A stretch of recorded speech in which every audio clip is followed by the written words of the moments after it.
कोमल गुर्जर के बाद अब कैराना के पूर्व सांसद प्रदीप चौधरी का नाम सामने आने लगा। प्रदीप चौधरी का वो पोस्ट जो कि अब बीजेपी को असहज कर जाएगा। क्या बीजेपी से बगावत के सुर सुनाई दे रहे हैं? सहारनपुर में महापंचायत बवाल के बाद अब पूर्व सांसद प्रदीप चौधरी ने प्रशासन पर ही उंगली उठा दी, पोस्ट कर दिया और एक बयान दे दिया है। आखिरकार कोमल गुर्जर और प्रदीप चौधरी दोनों पार्टी लाइन से बाहर क्यों जा रहे हैं? क्या सच में बगावत की जमीन तैयार हो गई है? आज की इस रिपोर्ट में तमाम पहलुओं पर खुलासा करेंगे कि आखिरकार ये कौन सा खेल है जो 27 के विधानसभा चुनाव से पहले ही अब नजर आने लगा है। बताएंगे इस रिपोर्ट में। 27 का चुनाव भले ही दिल्ली दूर हो, लेकिन सियासी किरदार अपने फुल फॉर्म में आ चुके हैं। आपने कई बार देखा होगा योगी सरकार के मंत्री, योगी सरकार के विधायक, बाहुबली नेता और कई बार बीजेपी के प्रशासन को ही कटघरे में लाकर खड़ा कर देते हैं। और एक बार फिर से अब प्रदीप चौधरी कैराना के जाने माने सियासी चेहरे और उन्होंने अब खुद ही प्रशासन को लेकर बखेड़ा खड़ा कर दिया है। सहारनपुर में महापंचायत के बवाल के बाद अब कहानी में एक ट्विस्ट आ गया है, बेहद नया ट्विस्ट। वो प्रदीप चौधरी जो कभी बीजेपी के दमदार सांसद रहे, वो अब खुलेआम प्रशासन के खिलाफ खड़े हो गए हैं। बीजेपी की ही सरकार, बीजेपी का ही प्रशासन, लेकिन प्रदीप चौधरी ने सीधे सीधे लखनऊ तक सवाल भेज दिया है, वो भी फेसबुक पोस्ट के जरिए। सवाल ये कि आखिरकार ऐसा क्या हो गया है कि प्रदीप चौधरी ने पार्टी लाइन से हटकर पोस्ट कर दिया।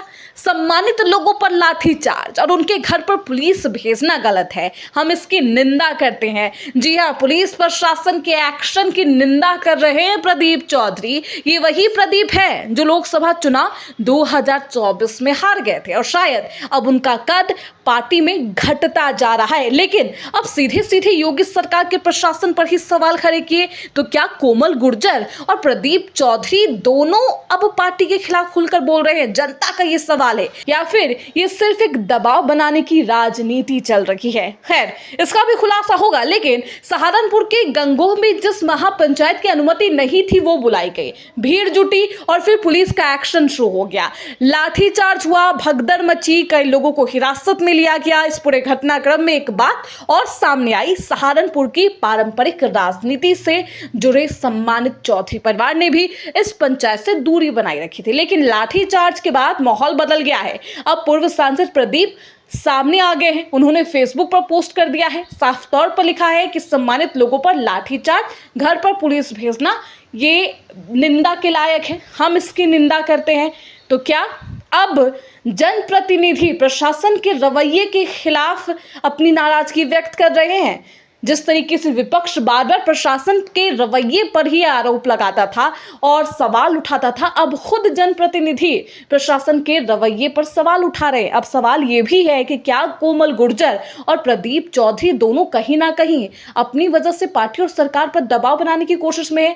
कोमल गुर्जर को जो लगातार बीजेपी विधायक पर आरोप लगाकर सोशल मीडिया पर एक्टिव है, और दूसरी तरफ प्रदीप चौधरी जो पार्टी में अंदरूनी नाराजगी के बाद अब प्रशासन पर सवाल उठा रहे हैं। क्या ये सिर्फ सहारनपुर की सियासत का झटका है या फिर बीजेपी के भीतर कुछ और ही पक रहा है? तो जनाब, सहारनपुर की सियासत में एक के बाद एक धमाका हो रहा है। पहले बीजेपी नेत्री कोमल गुर्जर का बवाल और फिर महापंचायत में लाठीचार्ज। अब ये सियासत की आग कहां कहां जाएगी, ये देखना बेहद दिलचस्प होगा।